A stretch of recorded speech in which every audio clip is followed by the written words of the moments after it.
Good afternoon, everyone. Thanks for being here for our Delaware County Sustainability Commission meeting. I'm Carol Martzoff. Thank you all for being here. And we will, let's see, I'll share my screen so we can see the agenda. Our first item on the agenda is a welcome, roll call, and interactive question. Let me stop sharing just for a moment so I can do the roll call. When I call out your name, please say here or present, and I actually can't see you when I do the roll call, so please make sure you verbalize your attendance, please. Steve Clark. Jacqueline Rhodes. Joy Washington. Grace Bennett. Here. Thank you. David Director. Excuse me. I'm Okay. here. Okay, I saw you. I know I saw you. Let me go back to the list I here. am here. Sean Stansel. Sean is here. He's just still an attendee currently. Oh, okay. And Steve Clark also was just brought over. Oh, okay. All right. I'll mark them as present. Yeah, we just got power 30 seconds ago, so I'm here. Thank you. I'm glad you're here. Julie Prey. Here. Cephas Hales Richardson. Crystal Gauld. I'm here. Thank you. Ann Stauffer. Gina Burrett. Here. Thank you. Brooke Stayer. Karen Wilwall. Here. Thank you. Becca Yurkovich. Here. I know you're here. And I know Laura is not here. Okay. All right. Thanks for the roll call. So the next thing I will do is we have an interactive question. I'm going to share my screen. It's a quick one question. I was kind of surprised at these results, so I thought when I found this information, so I just thought it'd be interesting for us to do the same thing here.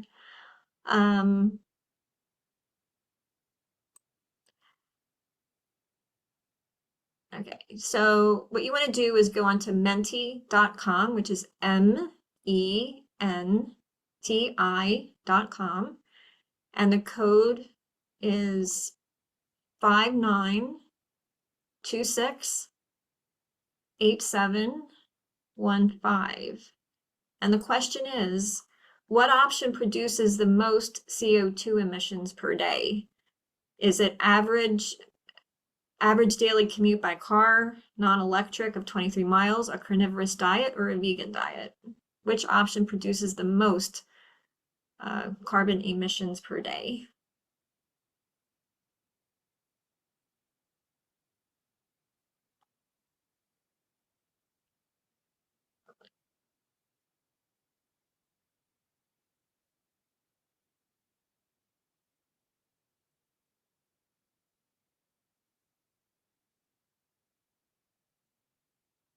I'll just give you another like 30 seconds in case you're still trying to either open another browser on your computer or take out your phone.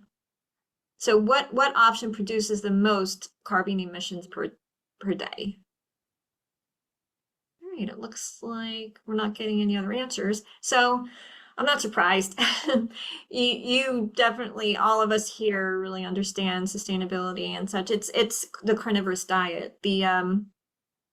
The carnivorous diet is 6,330 grams of carbon emissions. The average daily commute by car of 23 miles is 5,244, and the vegan diet is 2,899. So I just thought that was very, very interesting.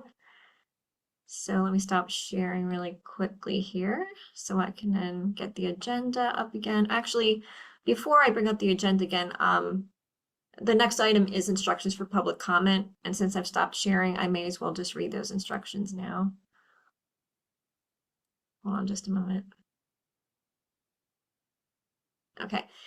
The instructions for public comment are, throughout this meeting, we will be providing the opportunity for residents and guests to provide comments or feedback, during which time comments may be submitted in the following ways.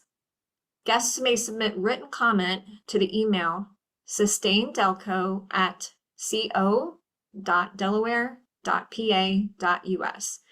That's sustaindelco@co.delaware.pa.us. Guests may also provide written comment in the chat window of the Zoom meeting. So now I'll go back to sharing my screen so we can see the agenda. Reviewing and approving the meeting minutes, we don't have quorum, so we will postpone that until next month. Is there any public comment?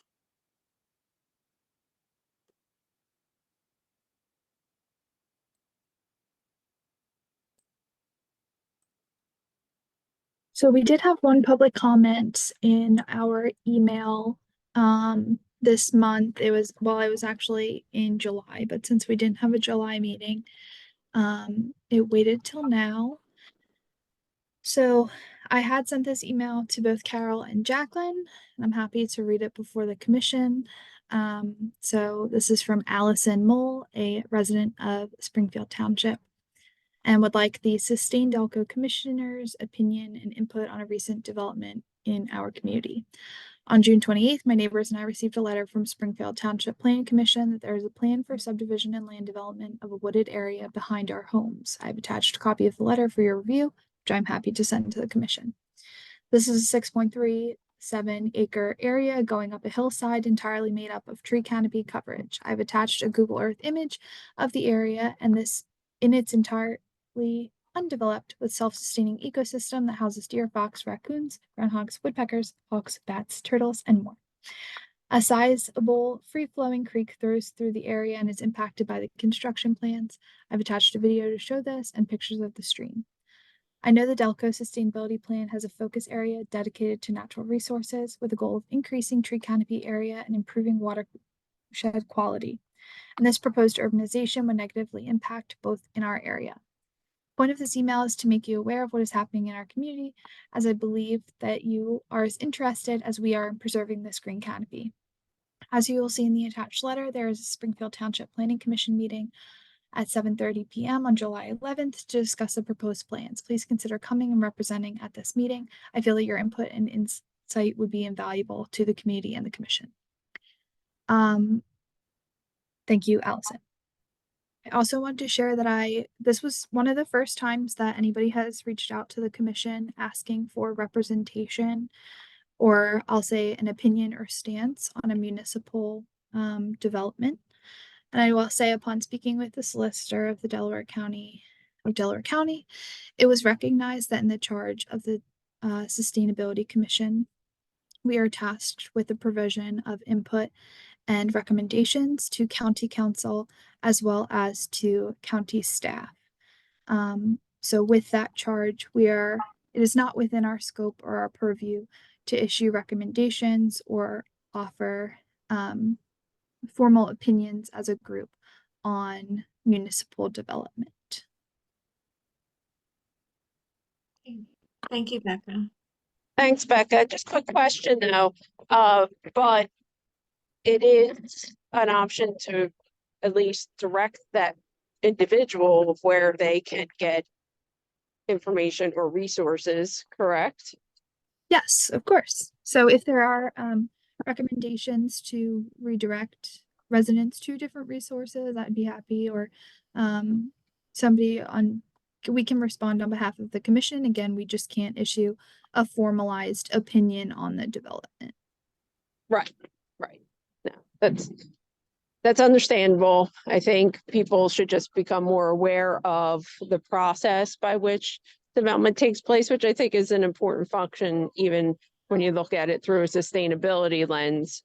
making sure people understand the process that developers have to go through, and that if it isn't in line with all their municipal ordinances, then the developer has to go through and get special exceptions or variances. And from what I believe I had heard about the development, they are going through that process. So that individual obviously can go get that information from the town regarding all that.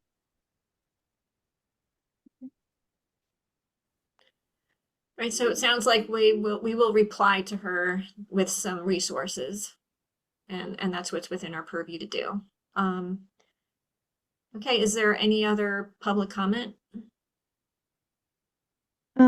There is also comment in our chat or question and answer feature from Mike Ewall, just asking if general attendees will be able to participate via on screen, as it was recognized that the public would be able to provide feedback on the zero waste plan during this meeting. I recognize that we're unable to do video or chat, which has been discussed in previous meetings, but Carol had provided instructions for providing public comment. Mike then requested that there be another means in which comment can be submitted outside of this process for a more collaborative approach. And I said I'd be happy to reach out and arrange that. Okay, thank you, Becca. And that's everything. Okay, thank you, Becca. So to move on to the next item on the agenda is the Office Sustainability Update. Sure. So I think this is probably an appropriate time. She's still here. I know Barbara had wanted to share an update before my presentation, and it looks like she. Are you still here, Barbara? Yeah, can you hear? Yeah. Oh, yes. Okay, sorry. Couldn't find you in the sea of faces. Okay. Hello, everyone. I'm Barbara O'Malley, the Executive Director for Delaware County.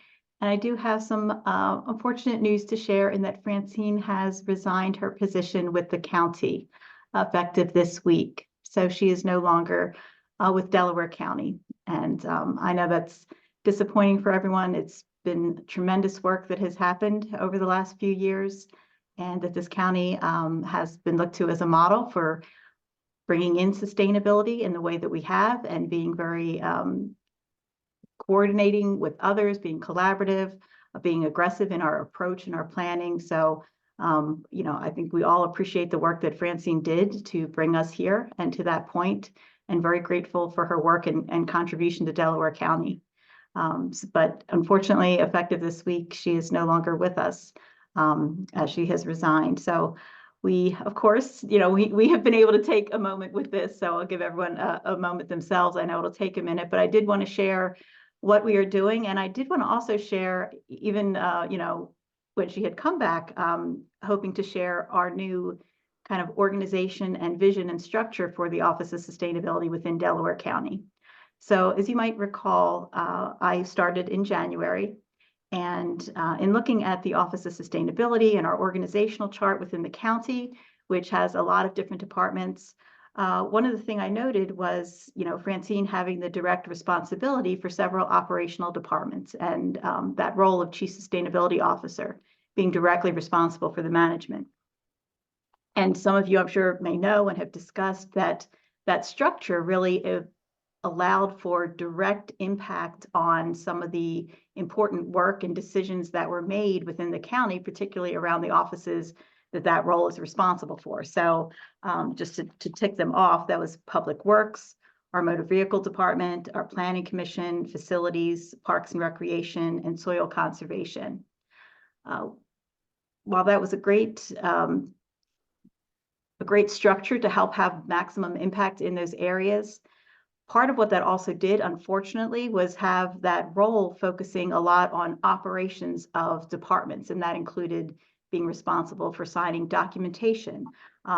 Two of those departments still have interim directors, and Francine was very directly involved in being responsible for some of our facilities management, which we still do not have a facilities director at this time. Our motor vehicle department as well has an interim process. So having that chief sustainability officer having to take on some direct management roles, really, to me, that could be better supported elsewhere and allow that role to do more of the work that it's meant to do, which is have county-wide within us as a county organization purview and responsibility, and then externally more impact in the community.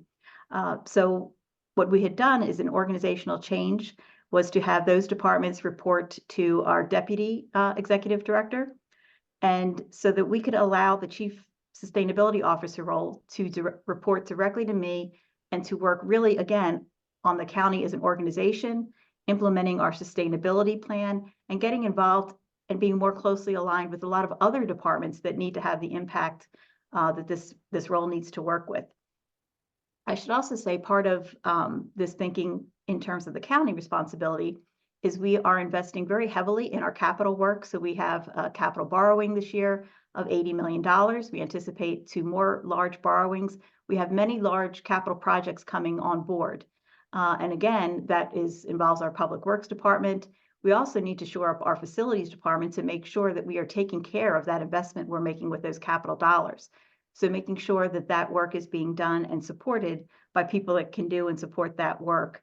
And that probably with, again, Francine being and that role being in the line of that direct line of command would probably take on a lot more responsibility in those areas as well, and having to have oversight of some of that work. And again, taking more time away from the real work or the additional work and critical work of implementing our sustainability plan.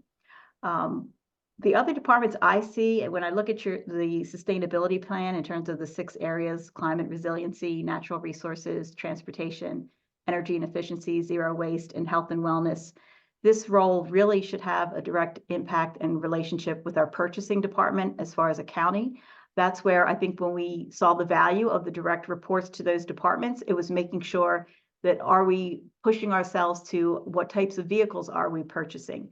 What is the design of some of the projects that we have? What are we purchasing in terms of materials? How are our projects, interacting in the community? How is our planning department looking at and doing its overall planning? So having this role be external and not have to be direct oversight. So yes, it was able to impact those things on those departments with direct control, but outside, it can now, working with purchasing, kind of establish countywide policies that we now have to follow.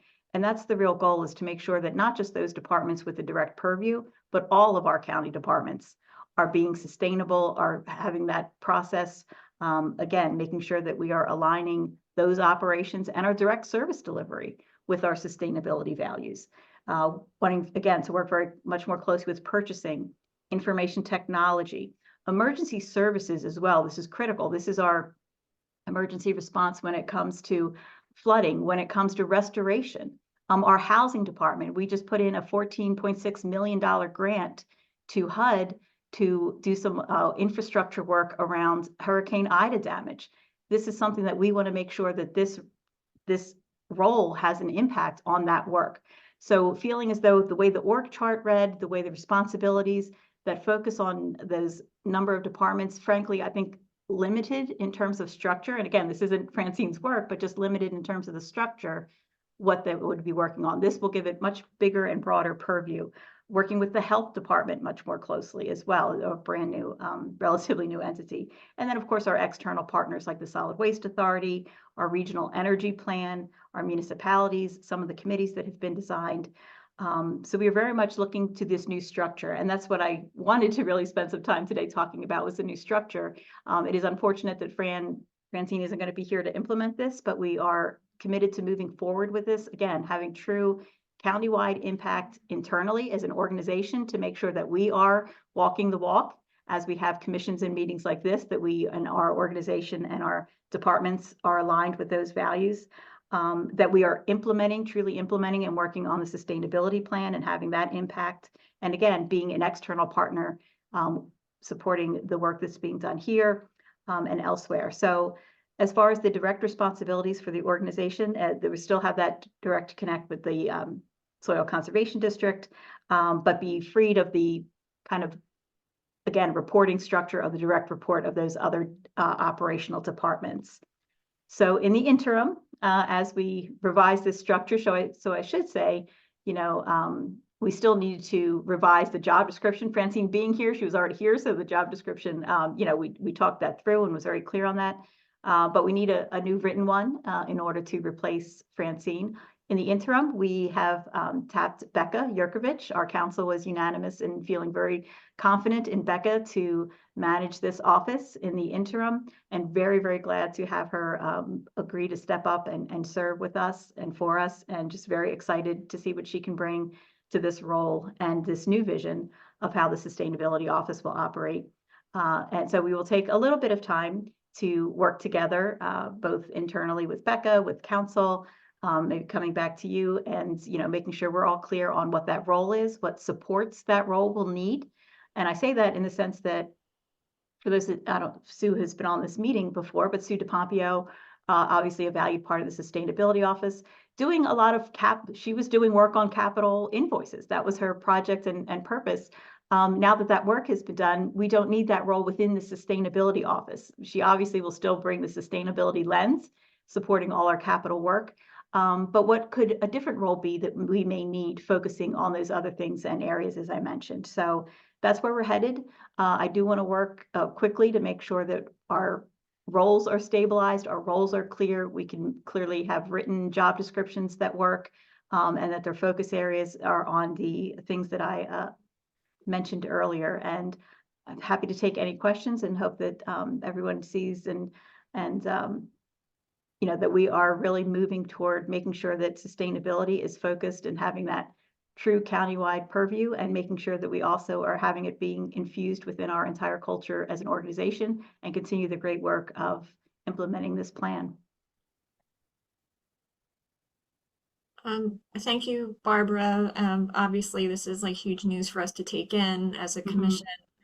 But I did want to ask, as Barbara did, does anyone have any questions for Barbara? Because she did talk about a lot of change with the role itself, and I'm wondering if anyone has any questions for her about that.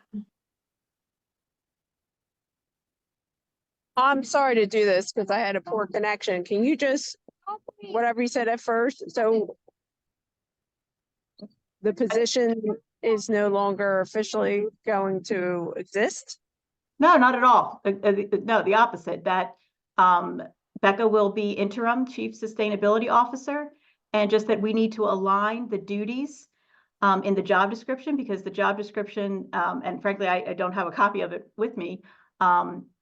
When the job description was written for Francine, it had direct oversight of those operational departments, and it no longer will, because so there is, as I mentioned, a new structure now. So we have to put into place I have to update that job description, and then also think about what supports. Again, previously under Francine, the assistant director was actually a finance person. Sue's primary role was processing, and again, I'm sure she was a support in many ways to the team and to Francine, but working on capital invoicing, capital budgeting. That role is not necessary any longer within the sustainability office as it will be defined now. But what role will that be? Becca's prior role being supportive to implementing the plan and other things. Were there duties that were in that job description that made sense when there were 6 direct report operational departments that now no longer make sense? So updating the job descriptions, making sure that they are aligned with this new model and what the purview of this role. But no intention of eliminating positions or titles. Okay. And so then will we be able to see, I guess, how sustainability is weaved into like your job description? Sure, I can look to see if it currently is, but sure.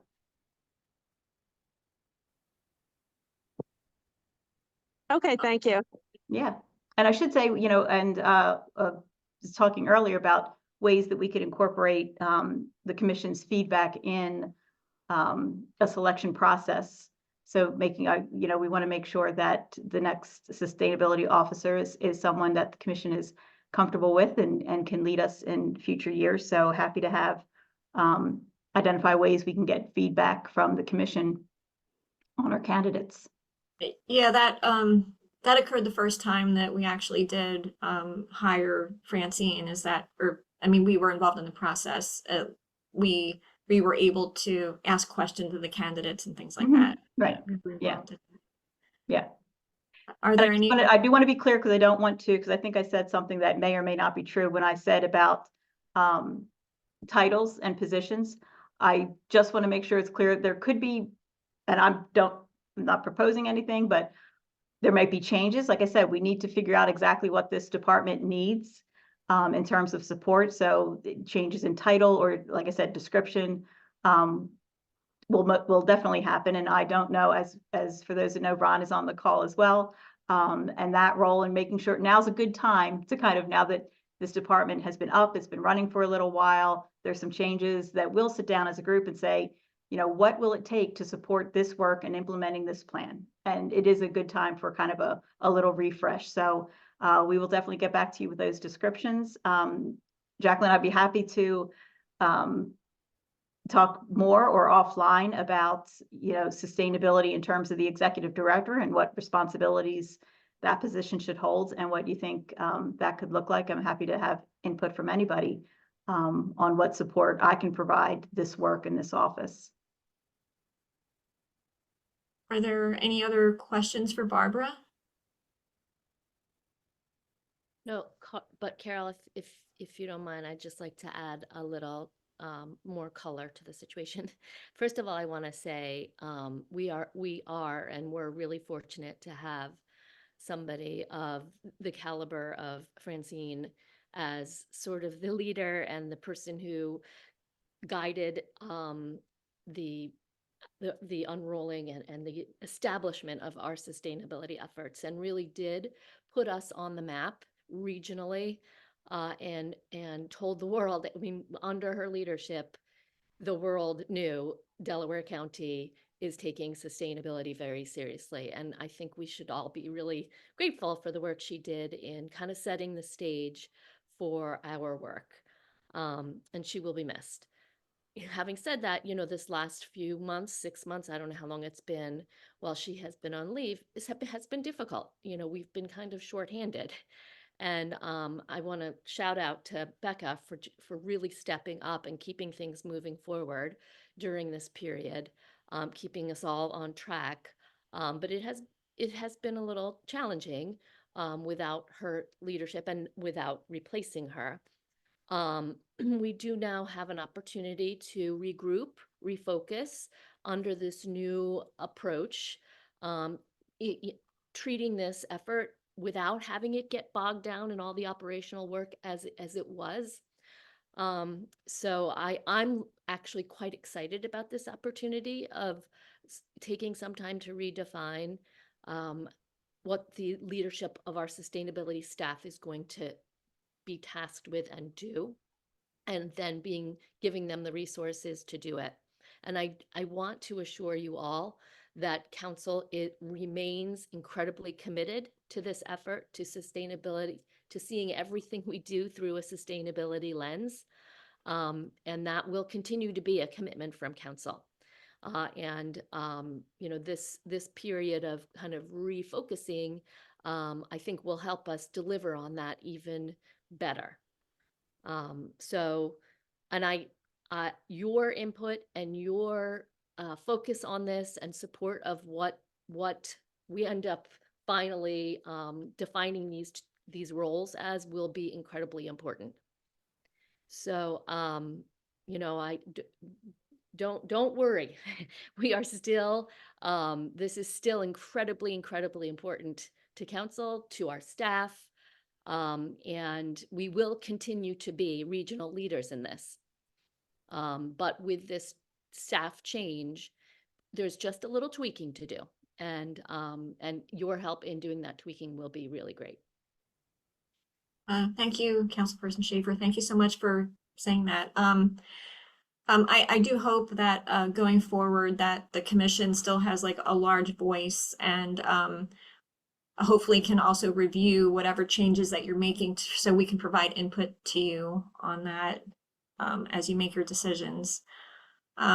Just really quickly, one of my questions is under the old the responsibilities of the chief sustainability officer was that it oversaw public works, and I know the construction industry is a big contributing factor to carbon emissions. And for example, certain materials have greater embodied carbon than other ones. And I'm not sure of the day-to-day work that the chief sustainability officer did in that regard with overseeing and having public works under that title. I would just like to hope that regardless of how you're rearranging the responsibilities of that position, that it would still have a way to provide input on construction and design projects to so it can be like that can be like more sustainable. That's just Absolutely. And I should say, and I don't want to get too into the weeds, but that's another really great change that's happening in the county, is that we are centralizing purchasing. So before, a lot of our individual departments were making their own purchases, whether it was for pens or even service contracts, like you're saying, and they might not all flow through Public Works even. So think about like a remote office like DES might be doing their own lawn service, or might be kind of doing some work out there. They might identify the contractor, they might go and have put in, this is what we're doing, this is pay this bill.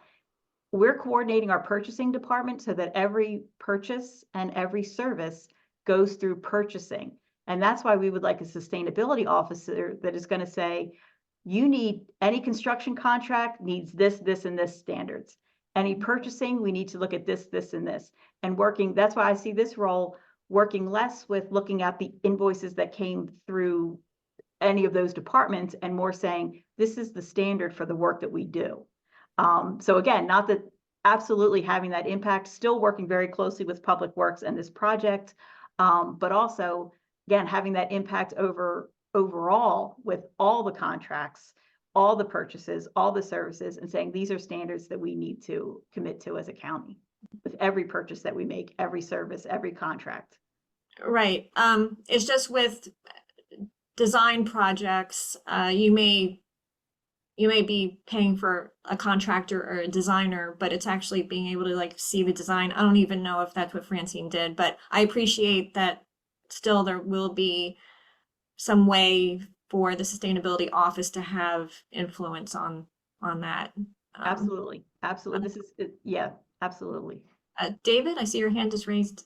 Yeah, Barbara, what I'm hearing you say is that you're going to be proactive rather than reactive on contracting and purchasing, and I think that's great. And I also just wanted to observe from a strictly management point of view, separating the line responsibilities from the staff responsibilities for the chief sustainability officer makes a great deal of sense.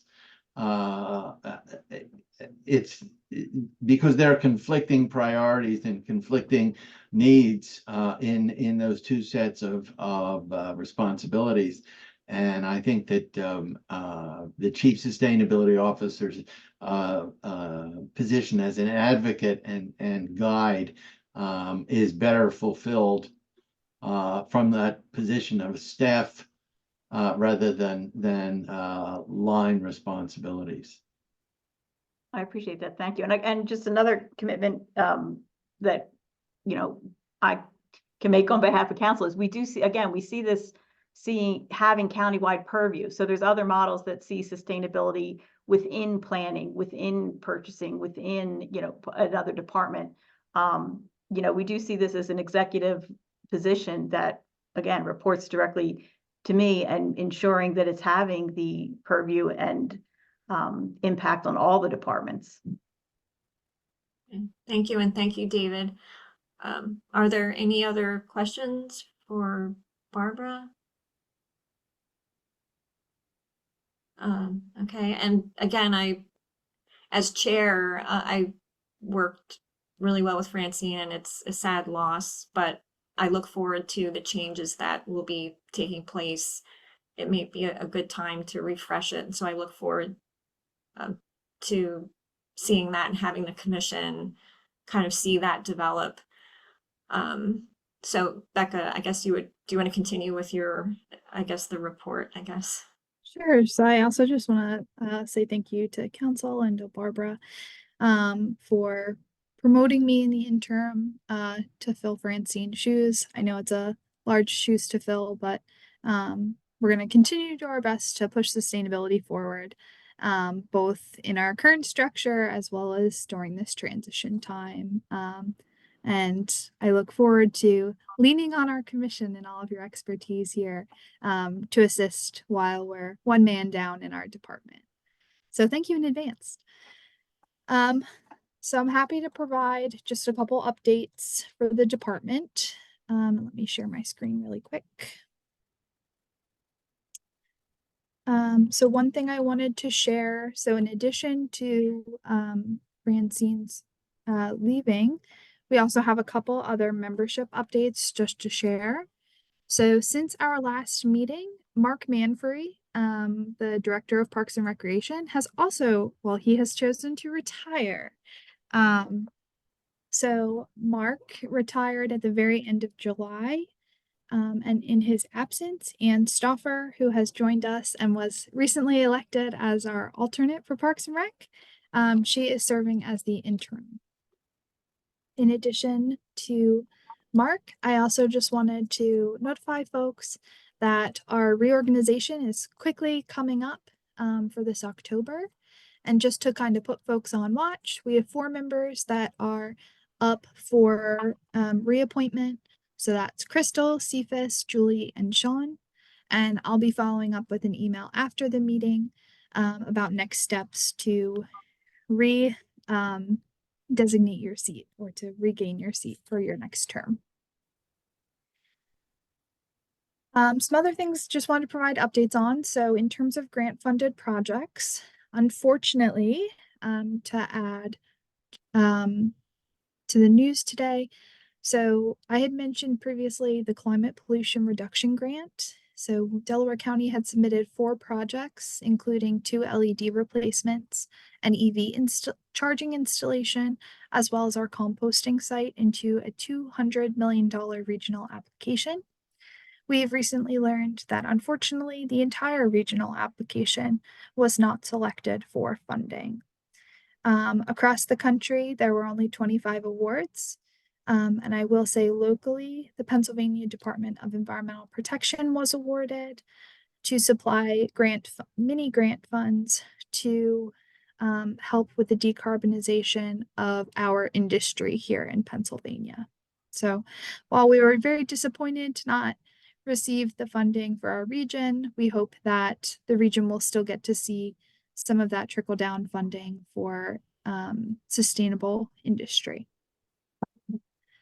Other projects moving forward, so the tree canopy study, which I'm sure you guys are probably tired of hearing about it without seeing much progress. I'm very happy to share that Save a Tree and the University of Vermont have formally been contracted to begin work on this project with us. So as a reminder, there's going to be updated satellite imagery provided for our tree canopy, as well as analysis, which shows and provides analysis on the change we've seen over the past several decades.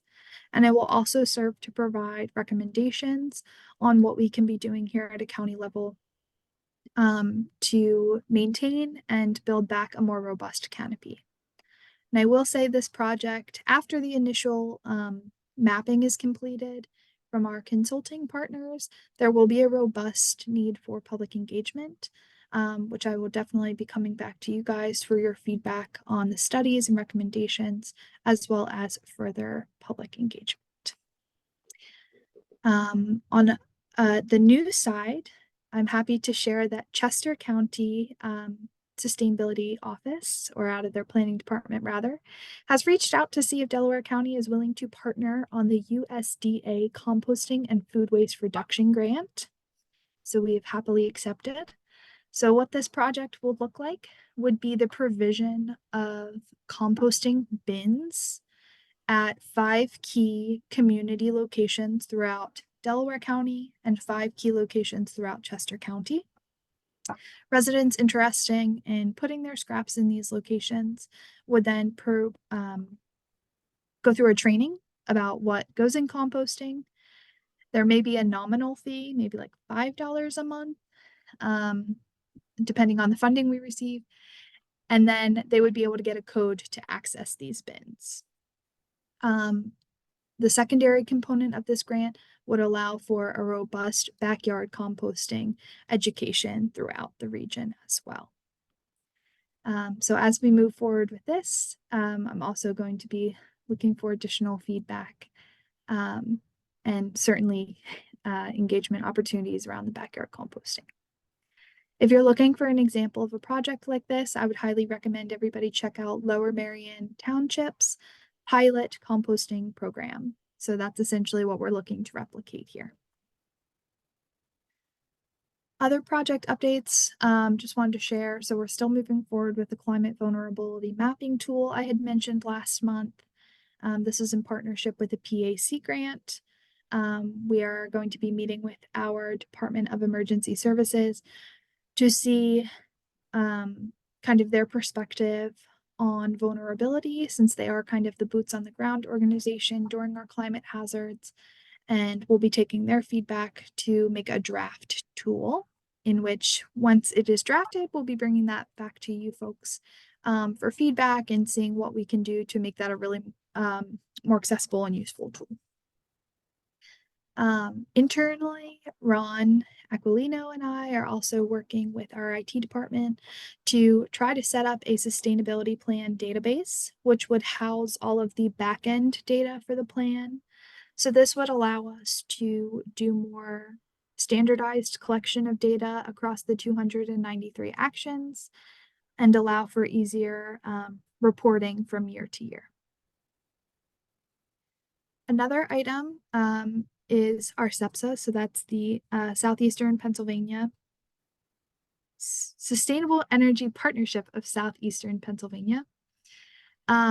This is the group that we are partnered with our neighboring counties to do procurement of renewable energy. I'm happy to share that there have been 2 block purchases completed. So this is purchasing energy for 2025. So that means we're purchasing smaller contracts for specific blocks of energy, and this allows us to be more nimble in pricing rather than locking into a long-term fixed rate contract. Before I continue, there's one thing that I was hoping to get your feedback on, and this is the membership qualifications. So, as you know, the group is currently just made up of our neighboring counties. So that's Chester, Bucks, and Montgomery counties. However, now that we have our first couple purchases under our belt, we are now looking toward the future of what this would look like for bringing on new members. So one of the things that we're looking at is what are those kind of qualifications that our group would be looking for to onboard new members. And on the screen, hopefully everybody can see it, is a couple of the requirements that we're recommending. So this includes entities that receive significant portion of their funding from public sources, maintaining good credit ratings, potentially having a minimum annual load in their energy. They're in support and agreeable to our renewable energy strategy. Yeah, and that's it. But I wanted to hear from you guys to see, I guess, is there an appetite or are there other considerations of what kind of organizations we should consider opening this up to? I'll start. I'll just a start question. The intention would be at least the first round of municipalities, possibly. Yeah. If that's what you're thinking, and possibly school districts, right? Yeah. Yeah, Yeah. so that's kind of what we were playing with, Steve. And I Yeah. guess one of the questions, and I apologize, it may require more research, is the idea of having like a minimum annual load. So right now what we're playing with is trying to figure out if the super small municipalities where they have super minimal energy needs, if it makes sense to target those kind of municipalities in the first round, in the provision of services, if that makes sense.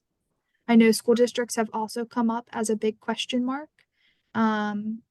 And also the idea of potentially onboarding publicly funded universities, as well as potentially opening up to private universities. So right now, these are all kinds of things that are floating.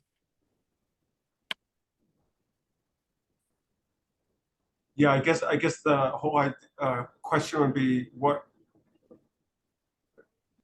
the 100 megawatt hours here, what size municipality or what are we talking about? That's a good question. And I will say, so in Delaware County, as of right now, we're not 100% sure of who would be included in that and who wouldn't be. That was essentially an arbitrary number. But that's why I'm hoping to gather some feedback from you guys. And maybe, Steve, to your point, maybe that's something that before this larger group commits to a certain number threshold, we need to have a better understanding of how many municipalities that would really impact. And the intention, if an organization were to join now, it would be some type of power purchase agreement, or building a solar facility as opposed to buying RECs. So right now, the opportunity to join this board, one, it would open up the opportunity for future PPAs, but as of right now, it would also allow them to serve on our larger contract, to again allow for that larger flexibility in the purchasing of energy, so having that economy of scale, while also potentially being able to procure more localized renewable energy. Through our contract.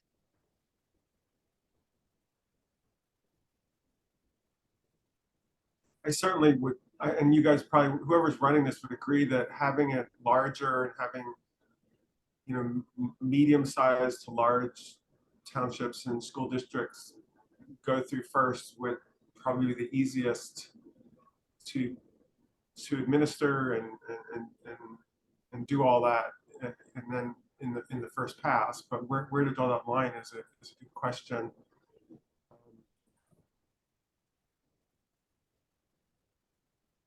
I would think that Pico ultimately could provide information on, annual loads and how many, at least, without necessarily providing a detailed list, but how many customers of the nonprofit, et cetera, variety, have that kind of annual load, just in order to estimate what kinds of thresholds might be appropriate. Right.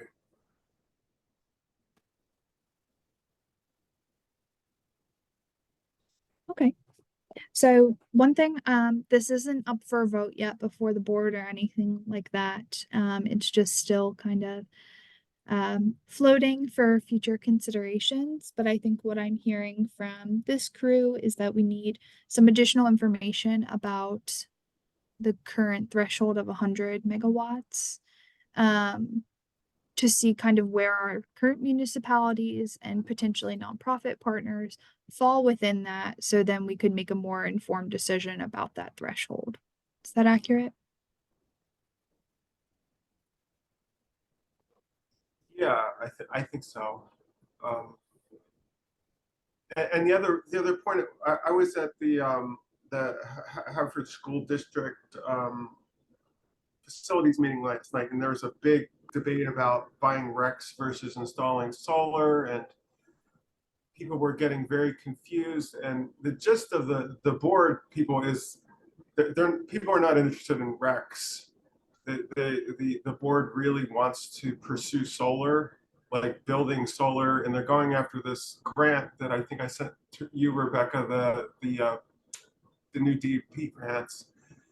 But this is a really nice second option, provided that there will be people, this won't just be a way to buy RECs in the end of the day, that there will be real solar being built, real decarbonization, and not just trading in certificates, which I think the board was very hostile to that is doing anything meaningful. So is it the goal to do PPAs and do that? I mean, if a school district or a municipality were to go through this process, is there a chance they could end up with still in 3 years, oh, we're still buying RECs? Or is this going to happen?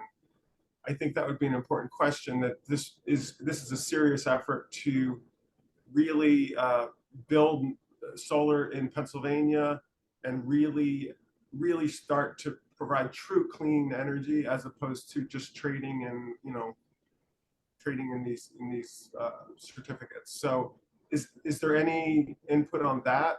I mean, that this Sure. happen if someone were to join, that there's a good confidence in 2 years or something, a PPA will start to be developed, etc. Sure. So I think the intention is 100% there. I think the timeline is challenging. Okay. So I know as a group currently, the SEP, or Sustainable Energy Partnership, is beginning conversations of looking at viable sites that are owned by the counties across the region, to see if there would be opportunity for solar development. I know our site at the prison has been brought back up in conversations as well, as just recognizing that there is future potential there, minus some of the current constraints, which I know Elaine had shared with us a couple months back regarding the need for demolition of the old prison building. But those conversations are definitely happening now. And I think that with every meeting, the group is becoming more confident and is continuing to kind of chip away at that end goal of procuring local renewable energy. The time frame in which case the stars will align for that to formally happen is more of a challenge, given the renewable Understood, energy queue, funding, product availability. But it is something that they're committed to and are actively trying to take steps toward. Can I just interject here that, Becca, we can circulate around to this group the SEP partners, the trustees that sit on this board, agreed to a renewable energy policy. And it kind of sets forth the goals and how we'd like to go about it. And I can't remember whether we actually landed on price tolerance, if, local renewable ends up costing a little bit more. I don't think that term actually ended up in there. But in any case, there is a policy that everyone agreed to that really sets forth the mutual commitment to focus on real renewable energy in the region as opposed to RECs. And so I think this group would probably be interested in seeing that. But you can't buy energy that isn't there yet. The whole point of this was to have so much buying power with all of these groups that we could create the demand to sustain the investment in these in new resources. So we'll see. And I mean, the more energy we have, the bigger our block gets, I would think the more we can have an impact on this market and supporting new development in this region, which is why I think the notion of getting more buyers in this group is enticing. Absolutely. Thank really you, Elaine, and I'm happy to circulate that document. I believe everybody has hit a point where they're not issuing comments anymore. I think the final vote is in like a week or two, though.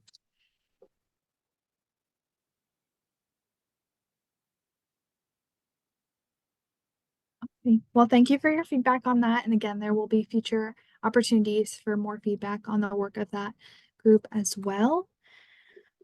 Just wanted to hit on a couple other small things very first before I'm happy to hand it over to our intern, Steve, who's going to share some updates about the litter and illegal dumping ordinance collection that he did this summer. So one other thing I just wanted to kind of put on your radar is, as you all know, there's a little election happening this November. So we will be looking for volunteers and help with our campaign sign recycling, as we're anticipating a lot more signs than we've had in our primary. So just a few minor other things.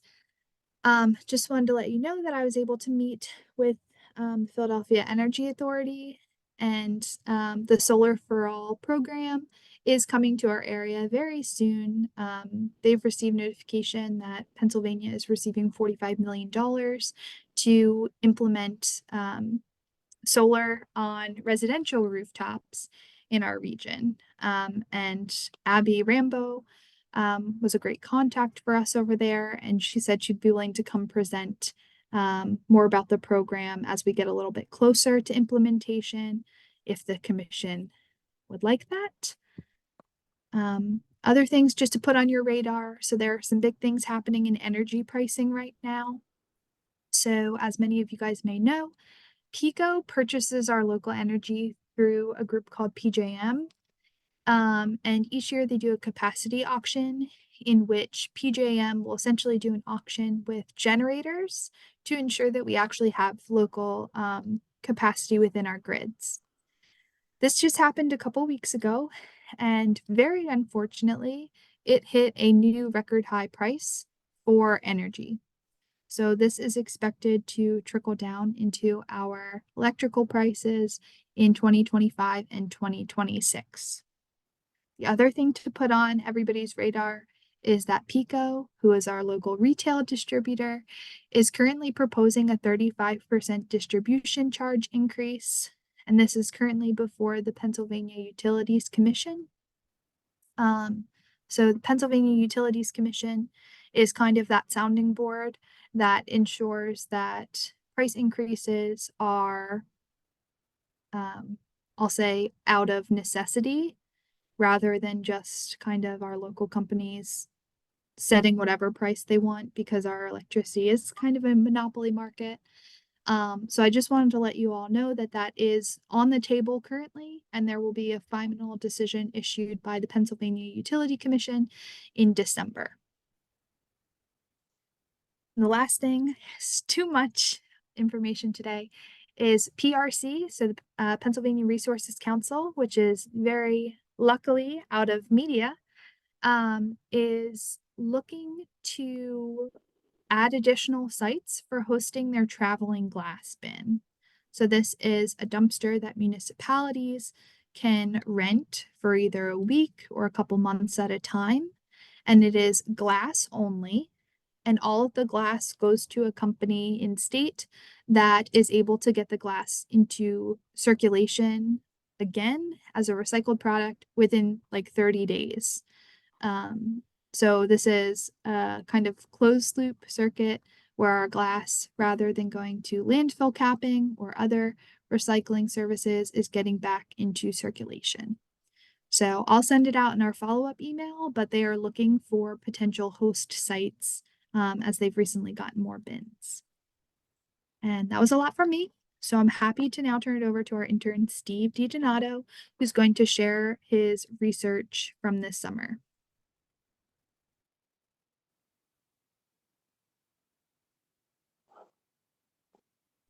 Hello, everyone. Sorry, I'm just getting set up real quick.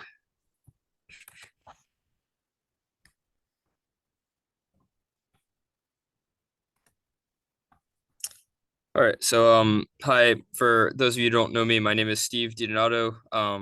I'm an intern here this summer. I recently graduated from Widener University, and this is my second time interning here. But my main project this summer was looking through municipal illegal dumping and litter ordinances throughout the county at the 49 municipalities, and just seeing what we have and what we could do better. So the first thing I wanted to talk about was like, what do municipalities generally agree on in terms of what littering and illegal dumping is? So for littering, it's all garbage and rubbish that's like loosely strewn about, uncollected, and it's not really highly concentrated. So it could be along a roadway or anything like that. But that's the key, is it not being concentrated. And then illegal dumping is the leaving of trash on private or public property without the consent of the owner of the property.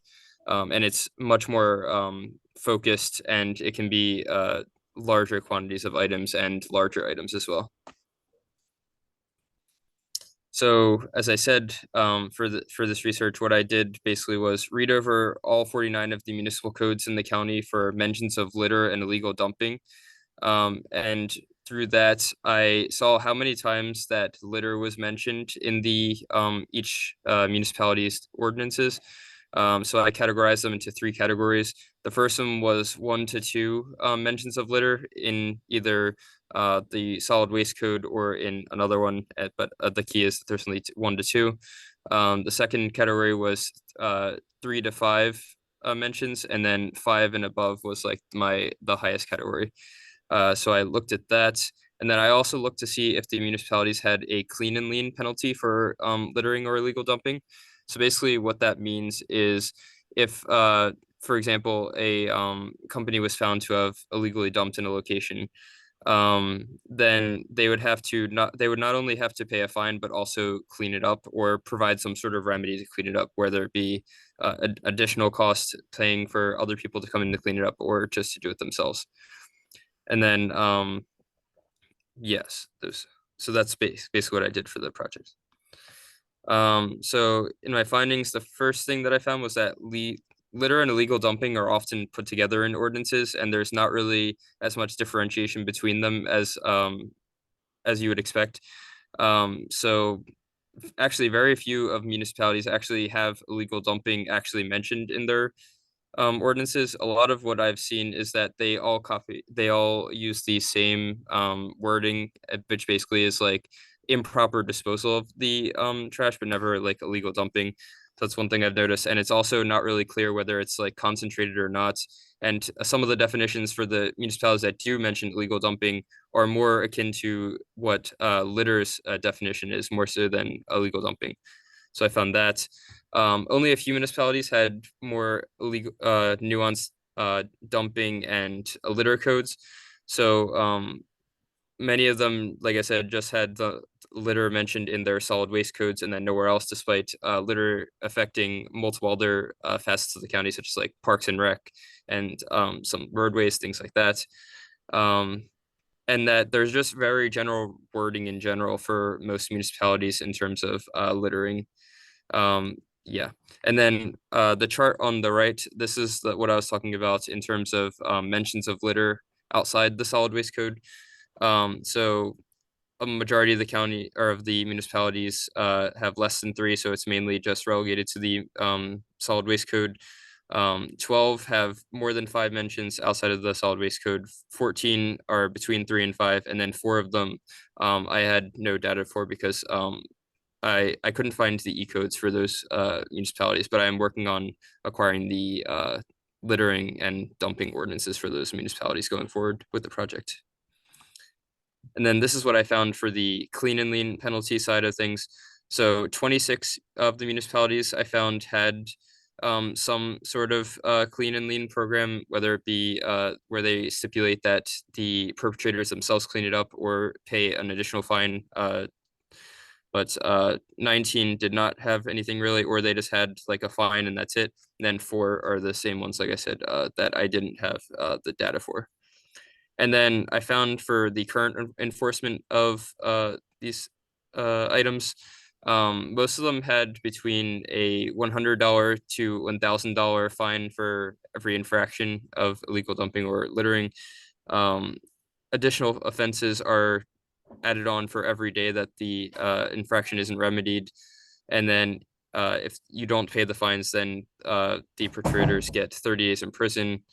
And then community service is also sometimes remedied or incorporated as well. And that's a brief summary of my project. Thank you for listening. And does anyone have any questions?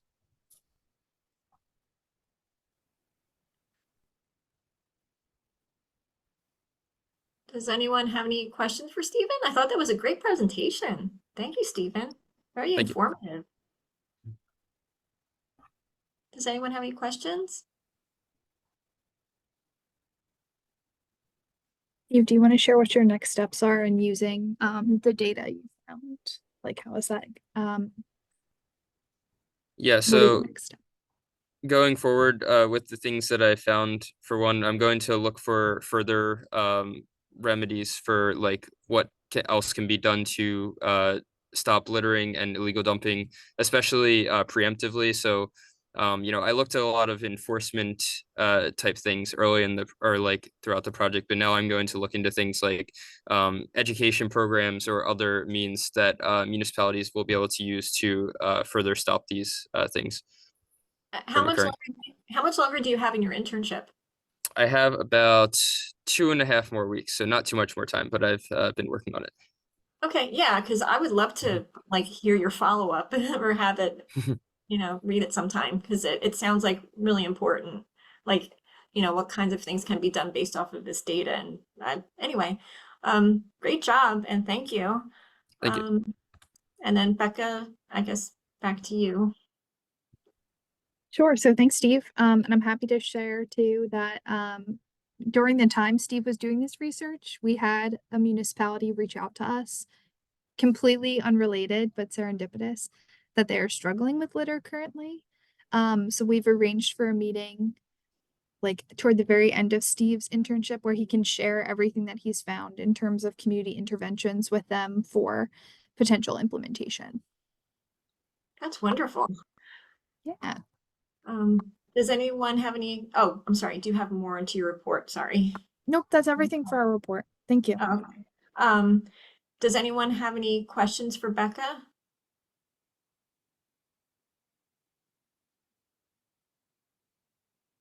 Okay, no, all right.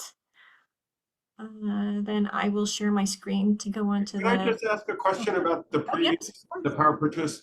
Yes. If it helps, again, I've been just working with the school district and actually our township.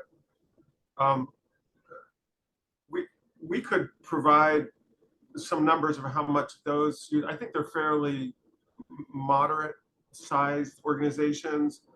I'm pretty confident that 100 megawatts pretty low. I think the 3,000 to 9,000 is what they use from what I remember, but I could get some numbers back if that would help, because I don't think you want really small participants here at this first round, but in the 100, from what I remember in my Pico days, megawatt hours, pretty small. I mean, that's like a small store, you know, like a liquor store or something. It's not a school district. So I could that'd be dig great. some numbers if that would help. I just ballpark, I would say 1,000 would be a pretty safe number, or 2,000 or 3,000 even, but 1,000. But you could get overwhelmed with 100. That's just some feedback. No, that's great. And we would appreciate any data that you can provide, and maybe that's something that we could task to the larger commission too, is reaching out to municipalities to see if they would be able to share that data. So then again, we can make more informed decisions about kind of what that threshold looks like. This would be very popular. So thank you. Okay, so I will share my screen so we can go into the next item on the agenda. Our next item is discussion of Delaware County Zero Waste Plan.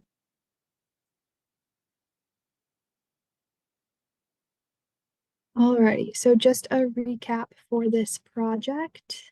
So this are zero waste plans, and are you guys seeing the presentation view? You're not sharing, I believe. Oh. Yeah, I don't see anything. Oh, You see something now? I do. It's not in presentation mode, but I see the Oh, slide. here we go. Sorry, thank you. It's a So presentation mode now. Mhm. perfect. Thank you. The issue with too many screens. So just as a recap, this process started probably about 2 years ago. The county was seeking to do both their compliance document for the 10-year municipal solid waste plan, as well as taking an innovative approach to that document by also providing zero waste recommendations that the county could move forward with to reduce its waste stream. As Barbara shared in our previous meeting, the county is now looking to separate the compliance document as well as the zero waste plan. And we are looking to now take the draft that has been provided to make it more accessible to residents and community members, do a deeper dive on this issue than the sustainability plans information had provided. This should also serve as a tool or a research for our community and county implementation. It will also serve to reiterate the county's commitment to zero waste. And the goal is to release this plan at the same time as the 10-year municipal solid waste plan to show that there's synchronization between the two documents, even though that the compliance portion is now separated out. Joining us today, we also have 2 of our consultants who were integral in this process, who led the way for this current draft that you all were sent. So we do have Ruth and Alex, if you guys want to add anything to kind of the primer. Good afternoon, everybody. This is Ruth Abbey with Zero Waste Associates, and I just wanted to say that I think that the process that we went through to develop the plan with the stakeholder engagement and with the participation across the county was really very good. And so the bones of the plan I think are really there, and they do reflect the goals and values of the community. So I think we have a good place to start, and it may not be that much effort to strip the compliance items out of the plan and still have a plan that reflects this commission and the county as a whole direction in zero waste.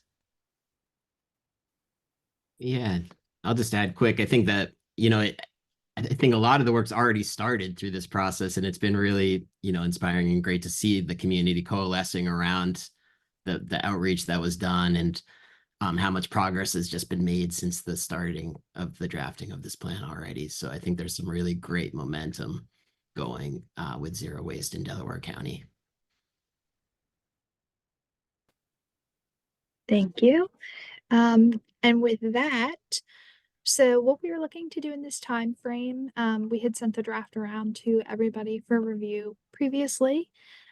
So looking for any comments or recommendations now that our primary audience is shifted just a little bit from originally being drafted more again for that compliance piece and those folks in Harrisburg to now being more of an accessible resource to our residents here in Delaware County. So I have some recommendations, but I would love to open the floor to anybody else who has comments to kick off the discussion. And Becca, I'm just going to ask one question that was asked. I know you were presenting, which was about the timing. And I did want to reiterate, our goal is that the zero waste plan is written so that it can be referenced by the solid waste plan that has been submitted to the state. So we are on record as wanting to comply and execute with the zero waste plan. In terms of when they think that was done, I don't know if we have anyone from the Solid Waste Authority here, or I know, Becca, you had checked in on our behalf to see if they had a sense of timing. So if you wanted to share that, that'd be helpful. Sure. So I met with John Bosch and Brooke Stayer at the Solid Waste Authority just on Wednesday. And I asked that exact question, and it's a TBD, so to be determined. The compliance portion is largely being drafted by a consultant named Michelle Nestor. And as a one-person team, she had some things happening in her personal life. She was moving. So she just needs to get back to them with the overall timeline. I will say, I don't think, and this is just my perspective, from Michelle's experience, I think it's something we could probably see within like maybe 3 to 6 months. I don't anticipate that it would be much longer than that. But again, that's just my perspective. And John and Brooks were going to reach out to Michelle and give us a more solidified timeline.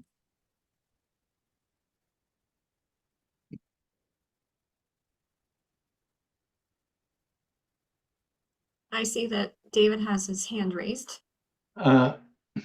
Yeah, a couple of things.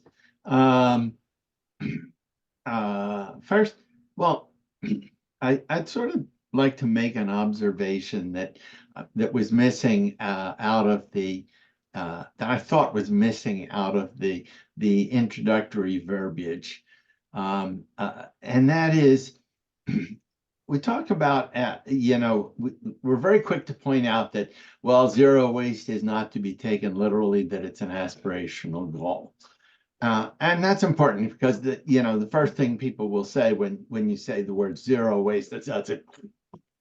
You know, that's never going to happen. Well, but it's more than an aspirational goal. It's a way of looking at the world. And I think that is the transition that we really need to be talking about. You know, I like to say that man is the only creature on the planet that creates waste. Every other creature, everything that another creature discards, some other creature eats or makes use of for some other purpose. Only man creates waste. And so it's really a paradigm shift. And I think it's useful, at least, I don't know how important, but it's useful to mention that when you're first introducing zero waste. And the other thing, I just wanted to mention was looking at the document. It looks to me as if it's basically a superset of the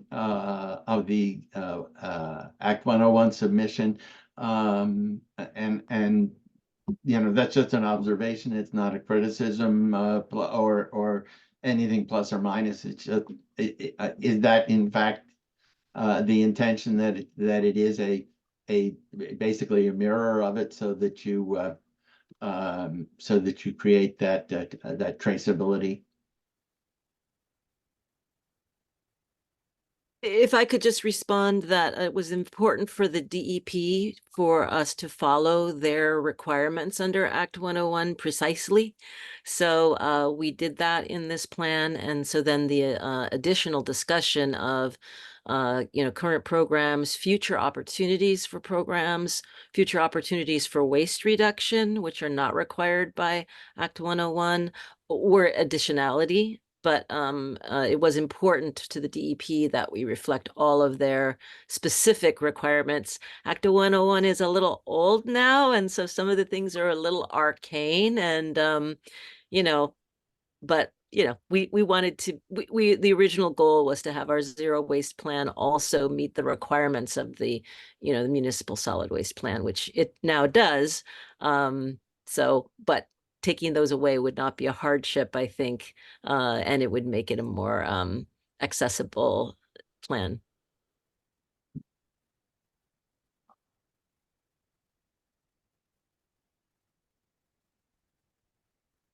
Anybody else have other comments?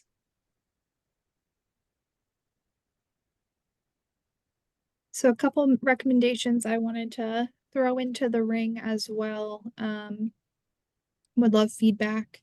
So one recommendation, and this goes nicely off of David's comment, is the recognition of, now that we don't require so many of the compliance pieces, that we really cut down on some of the content, just in terms of, again, where things are extremely drawn out to meet those initial compliance components, to allow for a shorter length of a plan. in doing research about other plans around the country, it seemed that most zero waste component plans were somewhere between 50 to 100 pages, as where ours is currently at 266.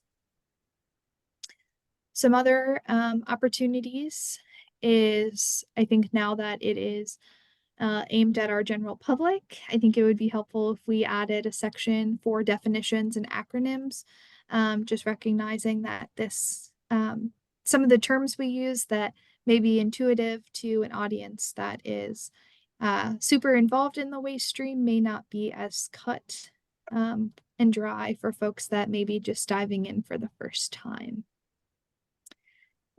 Some other things is, again, now that it doesn't have to be a compliance document, I think it would be helpful and exciting if we added maybe some photos or additional graphic representations of our system to capture the interest of our general public. And then just a couple other things. I think if there is interest, and again, I would love feedback on this specifically, is recognizing that some of the ideas that were presented in the plan have not yet been done on the East Coast or in this part of the country at all. So potentially having like a case study or a little paragraph blurb about like what it is and where it has worked.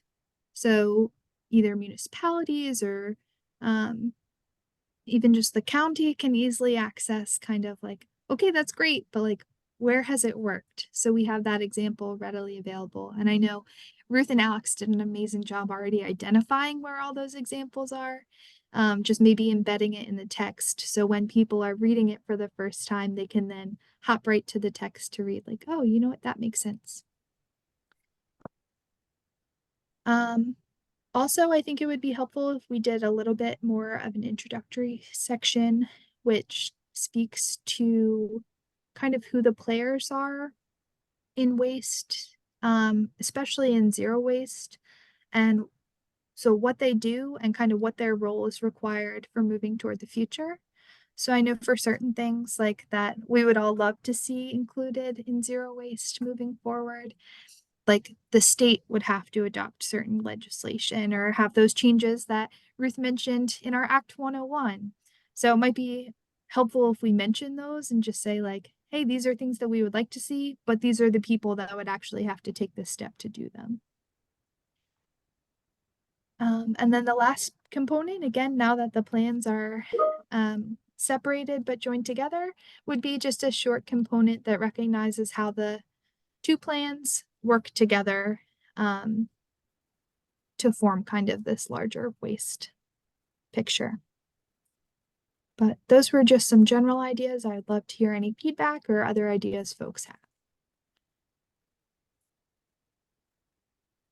Does anyone have any comments or feedback for Becca about her recommendations for kind of modifying that zero waste plan, or any comments or questions at all for Becca about any of it?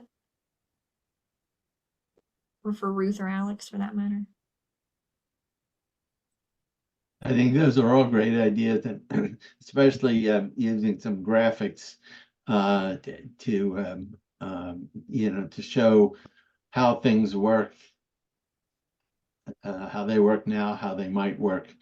And you know, you've got a great graphics team there, so I'm sure they're up to the task.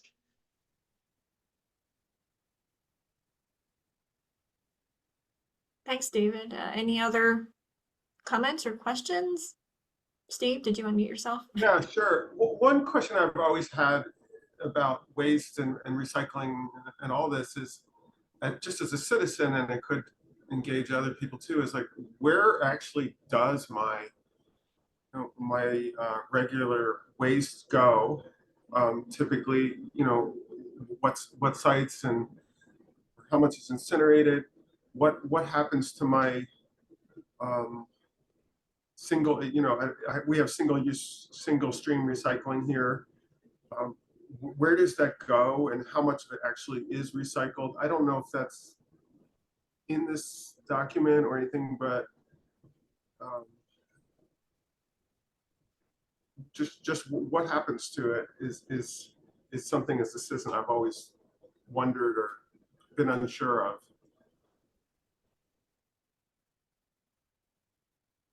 Sure, so I'm looking, we do have a graphic that we've used in tabling.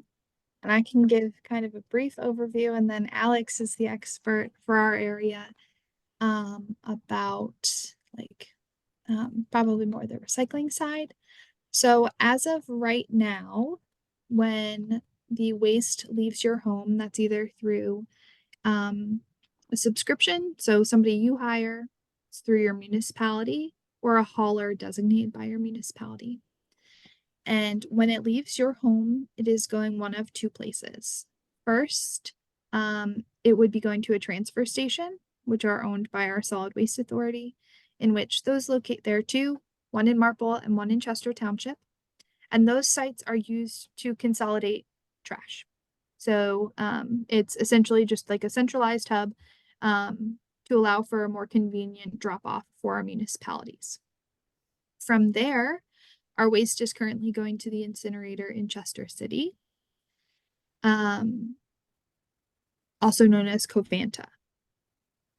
The second option is some towns or haulers, rather than stopping at a transfer station first, they will go directly to Covanta and do receive a $5 per ton discount for doing so, as it again, that's more so for the communities where it's more convenient to go straight to the plant rather than making that stop in between.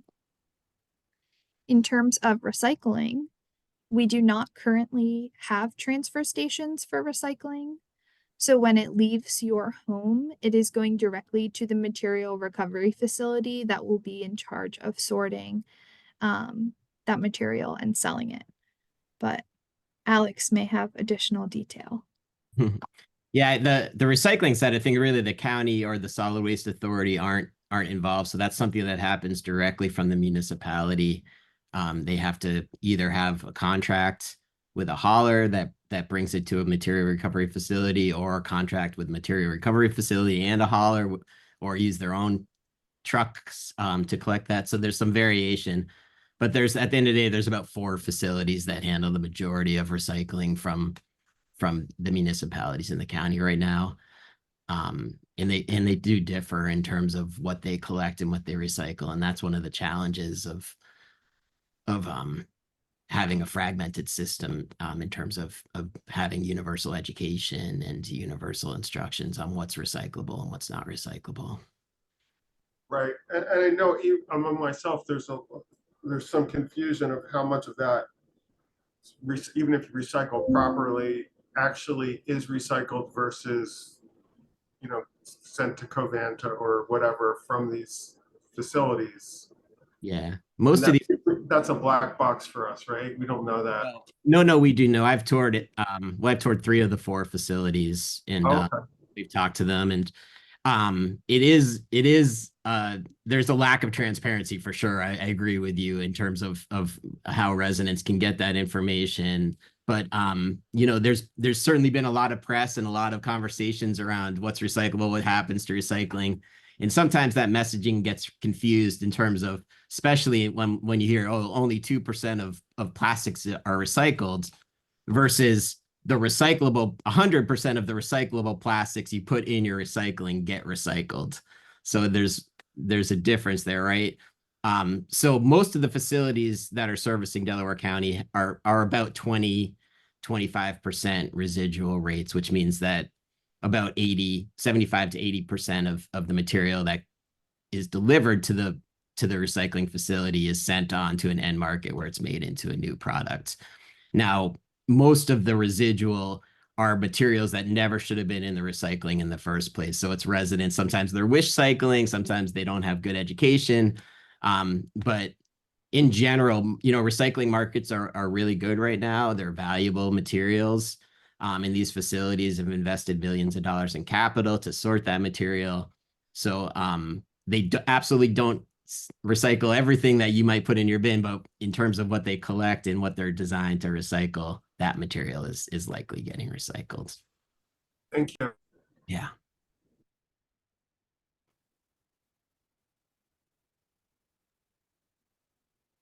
So if there's no other broad comments, just wanted to go over the next steps for the zero waste plan and what we see for happening.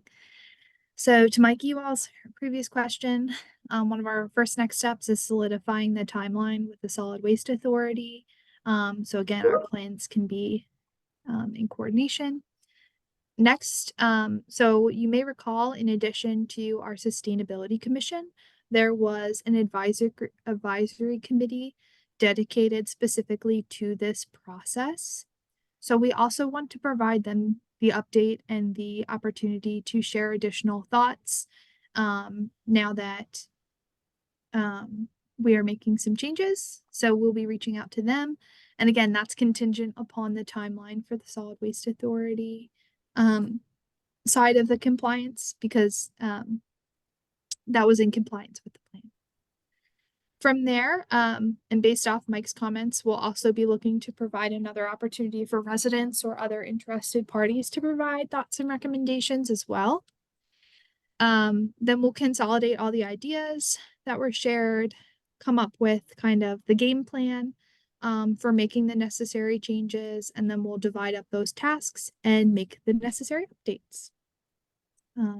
Other than that, that's, I guess, next steps. So back to you, Carol. All right, thank you, Becca. Before we move on, any other questions for Becca? I don't have any question, but I did want to say, and Becca, you can give your thoughts, or, as I was thinking about Mike's questions about timing, we just want to make sure that the zero waste plan is completed before the DEP submission so that we can reference it. If it's done well in advance, we certainly don't have to hold the release for the DEP release. So if we feel excited about something, if we're done and, DEP is still wrapping some things up, we can certainly, and this group should probably think about, and we can talk to our public relations team about what that launch would look like. So if they're done at the same time, and the group can think about that, if we just want to make sure ours is done first so that it is written into their plan. But if it's well in advance, we can certainly release and promote that plan individually. There's no reason to wait for DEPs to be done. We would want DEP to make sure they wait for us so it gets referenced, but not necessarily the other way around. And like I said, we could think about what a release and promotion plan or program or event, or even, I don't know if there's a recognition month that comes up early next year or something, but it'd be great to tie it to something to get as much attention to it as possible. When is the DEP stuff due, or is that already on it? Well, so we did talk with DEP. DEP pretty much said as long as they're seeing progress and you're right, it's past due technically. But as long as we're in communications with them, as long as we're talking, showing progress, and staying in touch, they obviously know we're working on it. They obviously have seen, again, the volume of work that's already been accomplished. So that's not an issue. Is that they know that we're, working on it and wrapping it up. So yeah, we're not on a strict time. there's no hard deadline. Yeah. Good. Okay, any other comments or questions for Becca? November is ambitious, but people didn't see, Mike Ewell has mentioned November is National Recycling Month. So that could be a good deadline for us but that's pretty quick, but good to know. Yeah. Okay, we'll move on to the next topic on the agenda. Action items from the last meeting. I don't know if you have those, Becca, because I didn't attend the whole meeting. If you happen to know maybe what some of them are. And actually, I guess it would be in the minutes. Let's see. Let's see. Action items. Okay. Poll for July attendance. I'm not sure what that would mean. It was just the decision if we were going to cancel or not. Oh, okay. Resend the zero waste plan draft for review. So you sent that out. And then consideration of criteria for open space. Yeah, so you guys may recall in our last meeting, I mentioned to you that after a presentation from our Green Space Task Force, which is another group like this where it's members of the public and some staff that focus specifically on like the grant program, Greenways grant program, and hyper focus on green space. One of the actions in our sustainability plan is identifying criteria for priority parcels for open space preservation. So this is something that they are looking into. So specifically looking at what our municipalities are recommending in their open space plans for priority preservation. But it's something that I think would be helpful if our group also came up with some ideas.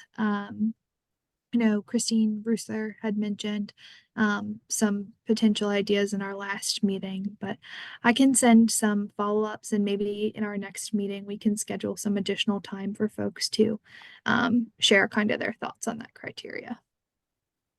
Okay, thank you. And the other item was select another location for an in-person meeting in Delaware County by the end of the year. So I have personally not made any progress on that yet. Oh, okay. Well, then there's just something that will carry over to the to-do items from this meeting. Let's see here. I'll share my screen to go on to the next item. Oops, sorry. Oh, oops, wrong thing. Okay. New business. Does anyone have any topics of new business that they'd like to bring up today?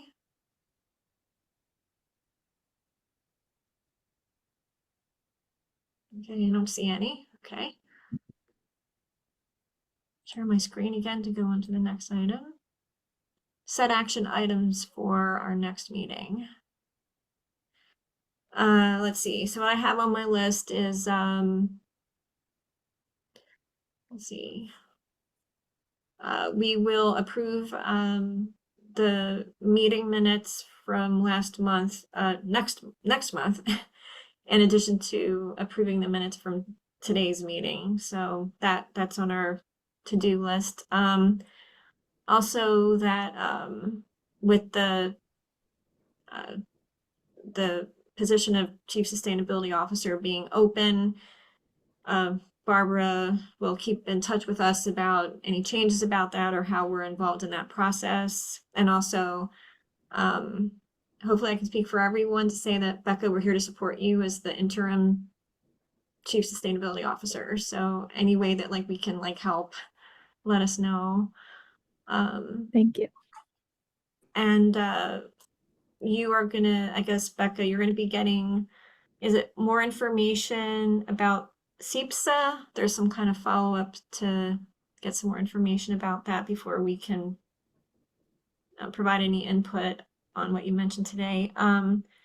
Also, Councilperson Schaefer mentioned a renewable energy policy with, I guess, was that in regard to SEPSA also, right? Yes, so that's the strategy the group has or will be adopting. I think the next meeting's in a week or two. So that's when they'll be formally voting on it. And I'm happy to share what's drafted currently too. Okay. Okay, thank you. Let's see, also there's some follow-up with regard to the solid waste plan. Let's see. Was there anything that I missed? So just a couple other things. So one, and this can be something that folks just think about for next time, or even shoot over in an email, is if you know of key community locations that might be interested in hosting one of the traveling glass bins for the Pennsylvania Resources Council. They reached out for recommendations of communities to reach out to. I'll also be following up with an email for our members whose terms are expiring to provide the opportunity to, again, just let us know if you're interested in re-upping your position. And then I guess the only other is just considering Barbara's question about what would we be interested in the launch of the completed zero waste plan looking like? Are there other actions or things that we could be doing to, again, celebrate the formal acceptance of the document once we get there? Okay. All right.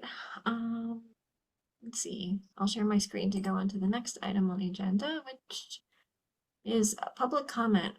Is there any public comment?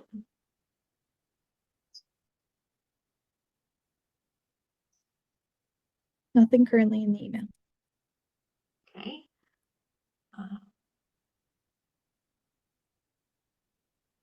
Yeah, I don't see anything in the chat here. Okay. All right. Then I'll share my screen again. It looks like just the next step is adjournment. So thank you again for everything that you do for sustainability, and I appreciate our meetings, and I appreciate everything that we're doing and what you're doing for the county, all of us working together. And so I guess before we adjourn, is there anything else anyone would like to say? I'd just like to say congratulations to Becca on her new position. Yes. Thank you. Yes. Yes. Interim, but thank you. Well deserved. Yes. Definitely. Definitely. Definitely. Okay. With that, would someone like to make oh, I guess we don't have to make a motion since we don't have quorum. So okay, I'll just say goodbye and good night, and looking forward to seeing you again. All right. See Bye. you all. Have a good weekend. Bye.